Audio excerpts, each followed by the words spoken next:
Hello friends, कैसे हैं आप लोग। मैं आशा करता हूं आप सभी लोग अच्छे होंगे।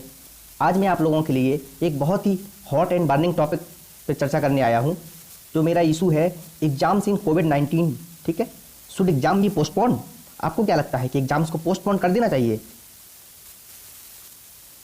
मैं किस एग्जाम्स की बात कर रहा हूं आप समझ गए होंगे। मैंने जो एग्जाम्स लिए हैं वो है जेईई एंड नीट एग्जाम 2020। आप लोगों ने देखा होगा अभी ट्विटर पे इस समय ट्रेंडिंग पे चल रहा है कि क्या चल रहा है, India United postpone neat and JEE. ये ट्रेंडिंग नंबर 1 पर चल रहा है। सभी लोग इस पर ट्वीट कर रहे हैं, सभी लोग अपनी अपनी राय दे रहे हैं कि एग्जाम्स को पोस्टपोन कर देना चाहिए। अभी एग्जाम्स लेने की क्या ज़रूरत है जब पेंडेमिक की सिचुएशन इतनी अच्छी नहीं चल रही है। तो इस समय एग्जाम्स लेकर के बच्चों का भविष्य खतरे में क्यों डाल रहे हैं। मैंने भी एक ट्वीट किया था united we stand divided we fall, postpone the exams. Doctor RP Nishank जो हमारे एचआरडी मिनिस्टर हैं, मैंने उनको टैग किया था और पीएमओ इंडिया मैंने प्राइम मिनिस्टर ऑफिस को भी टैग किया था। तो आप देख रहे हैं 464 लोगों ने इसको रीट्वीट किया है और 151 लोगों ने इसको लाइक किया है। इसका मतलब ये सिचुएशन बहुत ही भयावह है। इस समय एग्जाम्स नहीं लेने चाहिए, इस समय एग्जाम्स को पोस्टपोन कर देना चाहिए। हम एग्जाम्स टालने की बात नहीं कर रहे हैं सर, हम सिर्फ एग्जाम पोस्टपोन की बात कर रहे हैं। एग्जाम्स तो कभी भी हो सकता है। Exam should be postpone, yes. मेरे हिसाब से एग्जाम को अभी पोस्टपोन कर देना चाहिए। अभी इस समय एग्जाम्स को लेने की ज़रूरत नहीं है, क्योंकि जो एग्जाम्स देने जाएंगे वो 12th के पास आउट स्टूडेंट्स होते हैं जो काफ़ी छोटे होते हैं। अकेले एग्जाम्स देने नहीं जा सकते हैं, उनके साथ में उनके पेरेंट्स, मदर या फादर भी उनके साथ में एग्जाम्स देने जाएंगे। क्या कंसिक्वेंसेस हो सकते हैं या ऐसे कौन कौन से इशूज है, कौन कौन से मुद्दे हैं जिसके चलते मैं बोल रहा हूँ कि एग्जाम को पोस्टपोन कर देना चाहिए। चलिए मैं आपको बताता हूँ। सबसे पहला इशू क्या है, lack of transportation. Lack of transportation का मतलब समझ रहे हैं आप। कुछ स्टेट्स ऐसे हैं जहाँ पे कंप्लीट और कहीं पे पार्शियल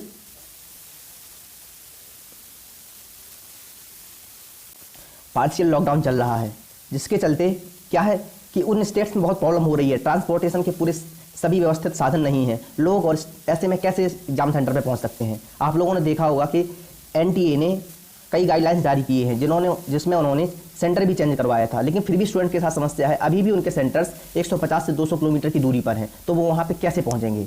दूसरा पॉइंट क्या है मेरा, दूसरा पॉइंट है फ्लड।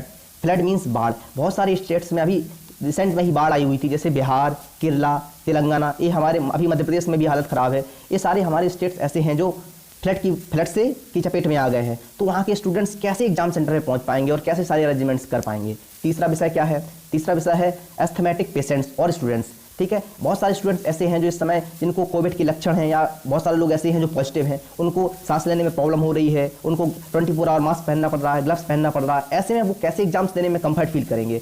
इस एग्जाम्स की तैयारी, नीट और जेईई की तैयारी वो पूरी साल करते हैं, पूरी मेहनत से करते हैं, लेकिन जब एग्जाम्स देने का समय आया तब वो कंफर्ट फील नहीं कर रहे हैं, या फिर वो बीमार हैं, या फिर वो एग्जाम्स देने नहीं जा पा रहे हैं। तो ऐसे में बहुत सारे लोगों का क्या होगा, एग्जाम छूट जाएगा।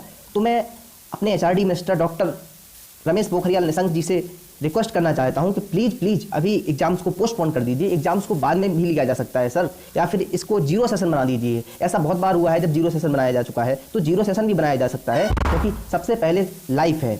हमारे प्राइम मिनिस्टर मोदी जी ने भी कहा था जान है तो जहान है। चौथा इशू क्या है, चौथा इशू है क्राउड गैदरिंग। ठीक है, तो आप क्राउड गैदरिंग कैसे संभालेंगे। एनटीए ने तो बोल दिया है कि क्राउड गैदरिंग हो जाएगी, लेकिन क्या गारंटी है कि पूरी क्राउड गैदरिंग हो ही पाई।